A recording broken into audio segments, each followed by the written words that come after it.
आज 7 अप्रैल 2025 है। नया सोमवार और नया हफ्ता शुरू हो गया है, लेकिन ट्रम्प टैरिफ हफ्ते भर बाद भी ट्रेंड में है। आप याद कीजिए, हमने बीते हफ्ते में जो आखिरी वर्किंग डे था फ्राइडे, उस दिन भी टैरिफ्स की ही बात की थी। चीन के काउंटर टैरिफ के बाद पानी खतरे के निशान से बहुत ऊपर बह रहा है। पूरी दुनिया में बेरोजगारी, महंगाई और मंदी की आशंका और बढ़ गई है। दुनिया भर के शेयर मार्केट्स में तबाही जारी है।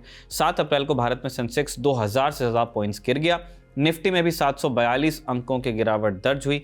इसे ब्लैक मंडे कहा जा रहा है। ऐसी हालत Britain, France, Germany, Japan, south Korea, Hong Kong, Taiwan और ऑस्ट्रेलिया जैसे देशों के शेयर मार्केट्स में भी हैं। जिस समय हम ये एपिसोड रिकॉर्ड कर रहे हैं, तब तक अमेरिका का शेयर मार्केट खुला नहीं था, लेकिन पिछले हफ्ते वहां भी उथल पुथल रही। यूं तो शेयर मार्केट और अर्थव्यवस्था अलग अलग विषय हैं, लेकिन नॉर्मल कंडीशंस में उन्हें एक दूसरे की हेल्थ का एक इंडिकेटर तो माना ही जाता है। कई इंडिकेटर से उसमें से एक शेयर मार्केट भी है। इन सब के बीच डोनाल्ड ट्रंप ने पीछे हटने से इनकार कर दिया है। उन्होंने कहा कि यह कड़वी दवा है। कुछ दिन पहले वो इसी चीज को मीठी गोली बता रहे थे, अब इसी को बता रहे हैं कड़वी दवा। कई बार बीमारी ठीक करने के लिए ये सब सहना पड़ता है, ये भी कह रहे हैं, लेकिन अमेरिका की जनता इससे खुश नहीं। तर्कों से अमेरिका के कई शहरों में डोनाल्ड ट्रंप और एलन मस्क के खिलाफ प्रदर्शन हुए। प्रदर्शनकारी ट्रंप सरकार के बेतुके आदेशों, जॉब कट्स और अप्रवासियों को निकालने जैसे फैसलों का विरोध कर रहे हैं। एक तरफ पूरी दुनिया को काम पर लगा दिया और दूसरी तरफ डोनाल्ड ट्रंप खुद गोल्फ खेलने निकल गए थे। इसकी भी जमकर लानत मलानत हो रही है। लेकिन ट्रंप आग लगे बस्ती में, हम तो अपनी मस्ती में वाले मूड में हैं। ट्रंप इतने बेफिक्र क्यों हैं? उनका प्लान क्या है? दुनिया भर के शेयर मार्केट्स में कैसी हलचल हो रही है और दुनिया इस तबाही से कब तक उबर सकती है? इन सब सवालों पर हम बात करने वाले। ये खबरगांव है। नमस्कार, स्वीकार कीजिए निखिल का आप हमारा डेली इंटरनेशनल बुलेटिन राजदूत देख रहे हैं, जहां एक बार फिर बात ट्रंप टैरिफ की।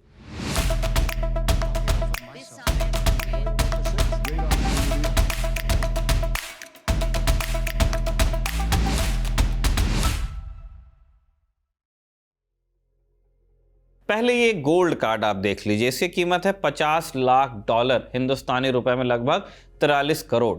इससे आपको अमेरिका की परमानेंट रेजिडेंसी मिल सकती है। परमानेंट रेजिडेंसी या पीआर बनने के बाद नागरिकता मिलने में आसानी हो जाती है। ट्रंप ने फरवरी में इसकी घोषणा की थी। 4 अप्रैल को उन्होंने रिपोर्टर्स के सामने पहला कार्ड दिखाया। उन्होंने कहा कि अगले 2 हफ्ते में यह मार्केट में उपलब्ध हो जाएगा। इस कार्ड में सबसे इंटरेस्टिंग चीज है ट्रंप की फोटो। उधर भी फोटो लगने लगी। आधी जगह तो उन्होंने ही ले रखी है और इसको वो ट्रंप कार्ड भी कह रहे हैं। यानी गोल्ड कार्ड से अमेरिका की नहीं बल्कि ट्रंप टावर की परमानेंट रेजिडेंसी मिल रही हो। लोग मजाक भी कर रहे हैं। वैसे ट्रंप की पुरानी आदत रही है। उन्होंने अपने नाम पर कई बिजनेस शुरू किए, कुछ को पैसे लेकर अपना नाम दे दिया। कुछ बिजनेस तो उनके मिजाज के एकदम विपरीत थे, जैसे Trump university, Trump ice, Trump vodka, Trump shuttle, Trump placard वगैरह वगैरह। इनमें से ज्यादातर बिजनेस डूबे हैं। कई कंपनियों को दिवालिया भी घोषित किया गया है। ट्रंप के आलोचकों का कहना है कि ट्रंप यूएस को एक कंपनी की तरह चलाना चाह रहे हैं और अब दिवालिया होने की बारी यूएस की है। जिस तरह की हरकतें ट्रंप ने दिखाई हैं, जैसे फैसले वो ले रहे हैं, इस दावे में कुछ दम दिखने लगा है। अगर उनके पास कोई चमत्कारी दवा नहीं है तो फिर चिंता होना लाजमी है। ट्रंप टैरिफ का अब तक कैसा असर दिखा है, आप पॉइंटर्स में देखिए। 7 अप्रैल को अमेरिका का बाजार धीरे धीरे खुलेगा, लेकिन उससे पहले ऑस्ट्रेलिया, यूरोप और एशियाई देशों के बाजारों ने अपना रंग दिखा दिया है। कहाँ क्या हाल है? ताइवान के शेयर मार्केट में 7 अप्रैल को इतिहास की सबसे बड़ी गिरावट देखने को मिली। वहां शेयर मार्केट 10% गिर गया। पूरा मार्केट ही, किसी एक शेयर की बात नहीं कर रहे हैं। ट्रंप ने ताइवान पर 32% टैरिफ लगाया है। यह तब का हाल है जब ताइवान की चिप कंपनी TSMC अमेरिका के अंदर $100 बिलियन का निवेश कर रही है। ये ट्रंप का मकसद भी है कि विदेशी कंपनियां अमेरिका के अंदर फैक्ट्रीज लगाएं ताकि स्थानीय लोगों को रोजगार मिले। ताइवान ने टैरिफ से पहले ही शुरुआत कर दी थी, मगर उसे नहीं बख्शा गया। अमेरिका और ताइवान के बीच 2024 में लगभग $159 बिलियन का कारोबार हुआ। ताइवान $74 बिलियन के ट्रेड सरप्लस में रहा। अमेरिका उसके सबसे बड़े एक्सपोर्ट मार्केट्स में एक है। 2024 में ताइवान का करीब 24% एक्सपोर्ट यूएस गया था। उसकी सिक्योरिटी भी यूएस के भरोसे पर ही निर्भर है, इसलिए वो अमेरिका से उलझना नहीं चाहता। ताइवान ने टैरिफ से प्रभावित होने वाली कंपनियों के लिए 23,000 करोड़ रुपए के सपोर्ट पैकेज का ऐलान कर दिया है, मानो कोई महामारी हो ये। ताइवान के राष्ट्रपति लाई चिंग-ते ने काउंटर टैरिफ से इनकार किया। उन्होंने अमेरिका के साथ समझौता करने के संकेत दिए हैं। जापान के निक्केई 225 बेंचमार्क इंडेक्स में 7.83% की गिरावट हुई। वहां कुछ देर के लिए ट्रेडिंग को रोका भी गया। जापान पर 24% रेसिप्रोकल टैरिफ लगाया गया है। 2024 में जापान ने $148 बिलियन का सामान यूएस को बेचा था। यूएस उसका भी एक बड़ा मार्केट है, इसलिए जापान भी काउंटर टैरिफ से बच रहा है। जापान के प्रधानमंत्री शिगेरू इशिबा ने कहा कि टैरिफ का फैसला निराशाजनक और दुखद है। हमने यूएस के साथ कुछ भी गलत नहीं किया। हम ट्रंप सरकार को यह बात समझाने की कोशिश करेंगे। साउथ कोरिया, ये भी एक यूएस एलाई है। शेयर मार्केट 5.6%, जबकि ऑस्ट्रेलिया के बाजार में 4.2% की गिरावट दर्ज की गई। साउथ कोरिया पर 25, वहीं ऑस्ट्रेलिया पर 10% टैरिफ लगा है। दोनों ही देश नेगोशिएट करने की तैयारी में हैं। यही हाल जर्मनी, फ्रांस और ब्रिटेन के शेयर मार्केट्स का भी है।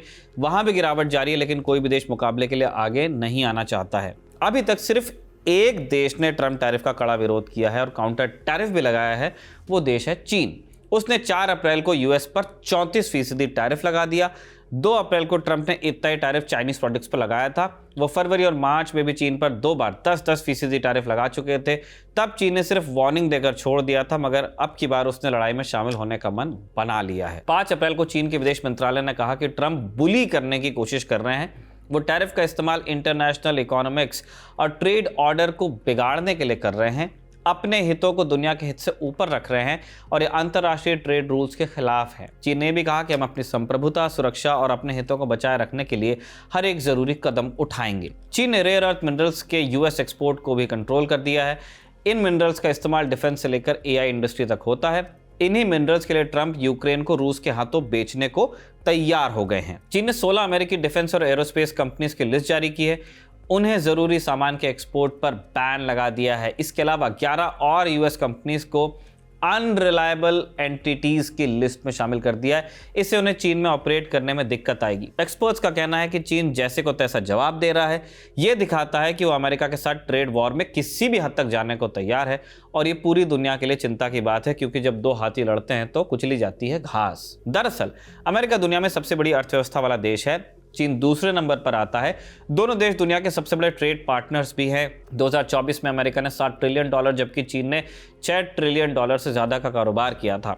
भारत की टोटल जीडीपी अभी $4 ट्रिलियन से कम है। बनना हमको 5, लेकिन अभी 4 से नीचे चल रहे हैं, जबकि अमेरिका और चीन इससे लगभग दोगुना तो कारोबार ही कर रहे हैं। ये ट्रेड पूरी दुनिया के साथ होता है, जैसे भारत, अमेरिका और चीन दोनों के साथ $100 बिलियन से ज्यादा का कारोबार करता है। दोनों भारत के सबसे बड़े ट्रेड पार्टनर्स में हैं। अगर इनके बीच ट्रेड वॉर शुरू होती है तो इसका डायरेक्ट इंपैक्ट हिंदुस्तान पर भी होगा। यही हाल बाकी देशों का भी है। वो ट्रंप टैरिफ से निपटने की तैयारी तो कर ही रहे हैं, लेकिन उनकी नजर अमेरिका के साथ साथ चीन पर भी है कि इन 2 शक्तियों के बीच में क्या होता है। अब ये जान लेते हैं कि ट्रंप ने चीन के काउंटर टैरिफ का जवाब कैसे दिया है। ट्रंप ने social media platform truth social पर धमकी भरे लहजे में लिखा कि चीन ने गलत चाल चल दी। वो दहशत में आ गए, उन्हें ऐसा नहीं करना चाहिए था, ये उन्हें बहुत भारी पड़ेगा। इस बीच ट्रंप ने एक दिलचस्प डिमांड फिर से दोहराई। उन्होंने कहा कि अगर चीन टिकटॉक को अमेरिकी इन्वेस्टर्स के हाथों बेचने को तैयार हो जाता है तो वो टैरिफ कम कर सकते हैं। ट्रंप ये डिमांड मार्च में भी कर चुके हैं। बाइडेन सरकार ने उन्हें जनवरी 2025 तक टिकटॉक को अमेरिका में बेचने या कामकाज बंद करने का आदेश दिया था, लेकिन 20 जनवरी को शपथ लेते ही ट्रंप ने डेडलाइन बढ़ाकर 5 अप्रैल कर दी, मगर इस दौरान डील पूरी नहीं हो पाई।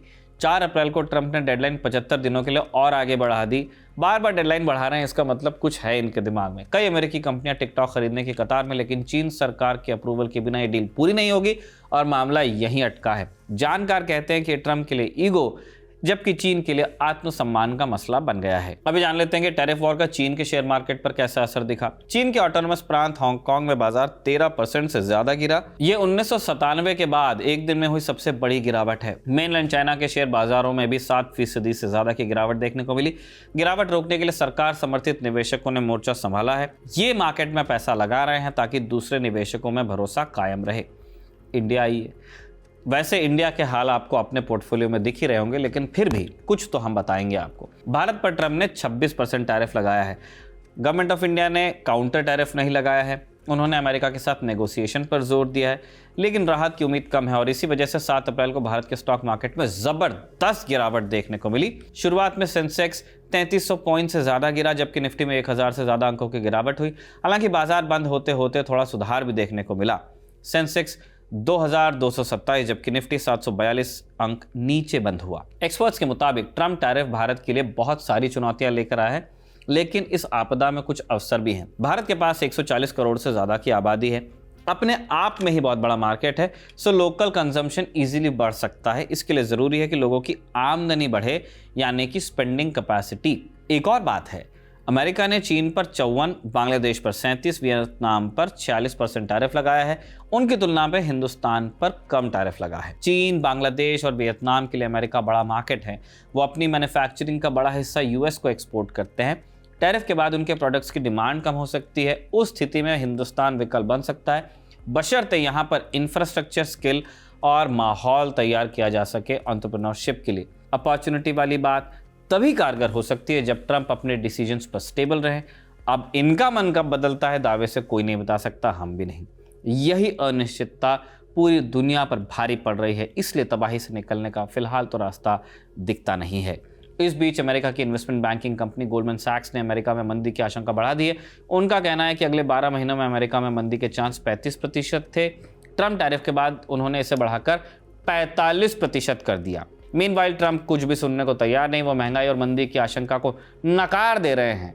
जब समस्या ही नहीं है तो समाधान की क्या जरूरत, ये अब वहां भी हो रहा है। इसी के साथ आज का राजदूत समाप्त होता है। अभिषेक ने लिखा, इरशाद ने रिकॉर्ड किया, सर्वेश भी साथ में थे।